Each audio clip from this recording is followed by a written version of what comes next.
Los cancilleres de Brasil y Venezuela abordaron las relaciones bilaterales entre ambos países, esto en medio de la tensión política ante la postura del gobierno brasilero de seguir sin reconocer los resultados del Consejo Nacional Electoral del pasado 28 de julio. El canciller de Venezuela, Iván Gil, y el de Brasil, Mauro Vieira, se reunieron este jueves al margen de la Asamblea General de la ONU en Nueva York, donde conversaron sobre las relaciones entre sus países, retomadas en enero de 2023 con el regreso al poder de Luis Ignacio Lula da Silva. Gil indicó que conversaron las relaciones bilaterales, así como la geopolítica regional y mundial, sin dar más detalles sobre el contenido de la reunión. Así lo reseñó en un mensaje en Telegram. Este encuentro se llevó a cabo en un momento en el que Lula aún no ha reconocido los resultados del Consejo Nacional Electoral que favorecen a Nicolás Maduro.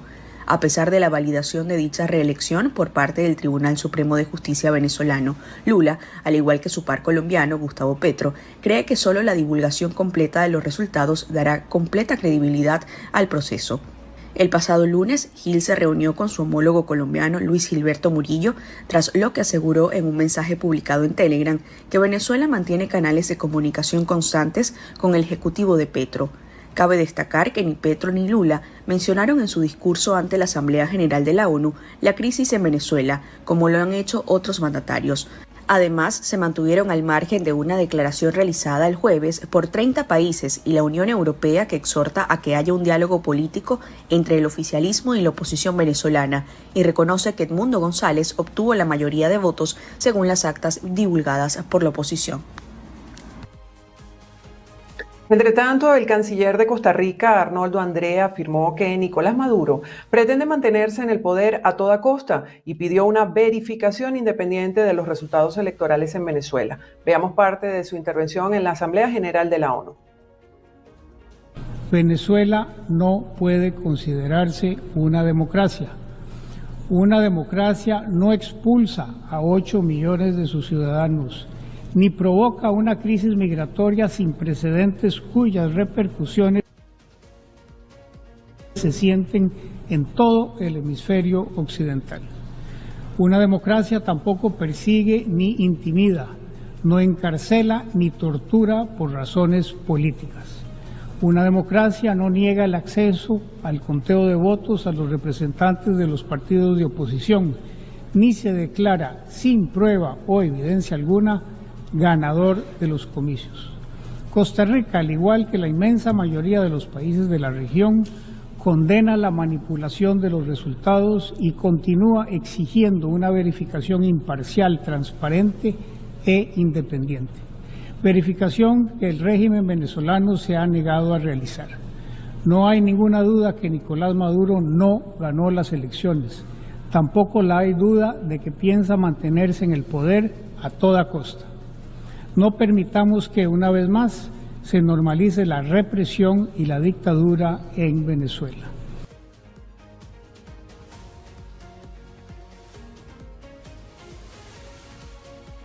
Comentamos, amigos, que la canciller mexicana Alicia Bárcena ha informado este viernes que el gobierno de su país en agosto le pidió a Nicolás Maduro que entregara la totalidad de las actas electorales para probar así su victoria en los comicios de julio. Ha tomado una posición de no intervención en la crisis venezolana. Esta noticia, por supuesto, la vamos a ampliar en nuestra emisión central en la tarde a las 6 en punto. Entre tanto, familiares del asesor jurídico de Vente Venezuela, Perkin Rocha, denunciaron que a un mes de su detención arbitraria no han podido tener comunicación con él. Hoy se cumple un mes de la desaparición forzada de mi esposo Perkins Rocha. En este mes ni su abogado, el doctor Omar Mora Tosta, ni yo hemos tenido acceso ni a él ni a su expediente. Solicitamos su inmediata libertad porque exigir que se cumpla la voluntad del pueblo venezolano expresada el 28 de julio no es un delito. Resiste, Perkins, no nos derrumbamos, nos tenemos. Libertad para Perkins Rocha. Mi padre, Perkins Rocha, el 27 de agosto del 2024 fue secuestrado por organismos de represión del Estado.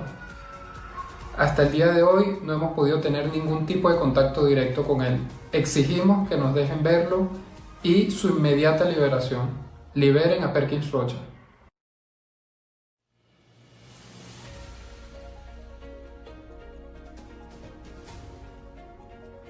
Para Fede Cámaras, la incertidumbre política que existe hoy en día en Venezuela ha afectado la economía del país, por lo que insisten en que la negociación entre las partes es la vía adecuada para resolver esta situación. Durante un encuentro económico en el estado Lara, Adán Celis, presidente de Fede Cámaras Venezuela, aseveró que el sector empresarial ha manifestado su disposición de ser intermediario en procesos de negociación para llegar a un acuerdo respecto a los problemas que enfrenta el país. Asimismo, desestimó que las sanciones sean la solución. Evidentemente, la incertidumbre política, por supuesto, afecta a los negocios. Nosotros, como dije antes, cuando hay confianza y hay claridad en las situaciones, los capitales vienen y se invierten en el país. Nosotros pedimos que se sienten las partes, que haya un proceso de negociación entre cada uno de los factores para que de alguna forma demos una demostración de madurez política como nación, como país, y lleguemos a las diferencias que tenemos a sentar a una mesa. Nosotros desde el empresariado venezolano lo hemos seguido insistiendo. Nosotros queremos ser esa bisagra de comunicación entre las partes y seguimos aquí a la orden para que si haya necesidad de buscar canales de comunicación entre cada una de las partes, ahí estaremos. Por respecto a las sanciones, nosotros lo hemos dicho y lo seguiremos diciendo. Las sanciones lo que hacen es terminar de empobrecer un país. En un país, en la medida en que es más pobre, es un país en el cual los posibles cambios se producen en forma más lenta. Las sanciones terminan afectando a cada uno de los venezolanos, aunque están dirigidas al gobierno por el tema del overcompliance o lo que se llama el sobrecumplimiento que tienen los factores, termina afectando al sector privado. No piensan que solo, como es siempre hablo, no es solo las grandes empresas. Aquella persona que tiene un puesto en un automercado o que tiene un puesto en un mercado y quiere tener CELE o quiere tener una cuenta en dólares, es imposible abrirla, producto de la sanción. Por lo tanto, si esa persona iba a emplear dos personas y no logra porque no tiene los recursos de tener su cuenta en dólares y su CEL y fracasa, esos son dos personas que van para el Darién y terminan en otros países. El representante gremial también se refirió a la suspensión temporal de vuelos internacionales hacia Panamá, República Dominicana, Perú y Chile. A su juicio, esta medida solo afecta a los ciudadanos, por lo que solicitó que los problemas políticos sean resueltos entre los gobiernos de cada país y que se retome la conectividad aérea que hace falta no solo para el turismo, sino para la exportación de diferentes productos. La brecha cambiaria es de 8 puntos este viernes 27 de septiembre, mientras el Banco Central de Venezuela mantiene la tasa en 36 bolívares por dólar. En el mercado paralelo, la divisa se cotiza en 44 bolívares por dólar. Conozca el impacto que esto genera en la economía venezolana. Existe una brecha cambiaria de alrededor del 20% entre el precio del dólar oficial que establece el Banco Central, que tiene fijo, y el del mercado paralelo, donde se consiguen las divisas que el público no puede acceder en el mercado del Banco Central. Entonces esa brecha cambiaria crea varios efectos. En primer lugar, una oportunidad importantísima de ganancia, porque si usted compra un dólar a 36.80, que es la tasa de cambio oficial, y después lo vende a 43 o a 44, se está ganando casi 20% en un día. En segundo lugar, el efecto es que el precio del dólar paralelo suele ser la referencia para la fijación de los precios de los productos importados.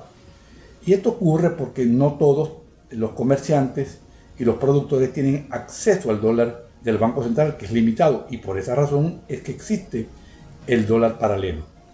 Esto obviamente pone presión en los precios, pero también pone presión sobre las reservas del Banco Central, porque el Banco Central entonces se ve obligado a estar interviniendo para tratar de cerrar esa brecha, y en ese esfuerzo pierde reservas internacionales. De manera pues que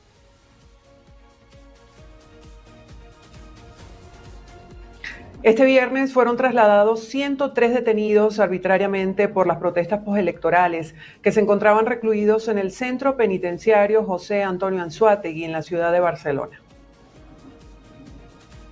Madres de los 103 detenidos por protestas postelectorales en Anzoátegui denunciaron que no se les notificó el traslado de sus familiares. Piden tener información al respecto.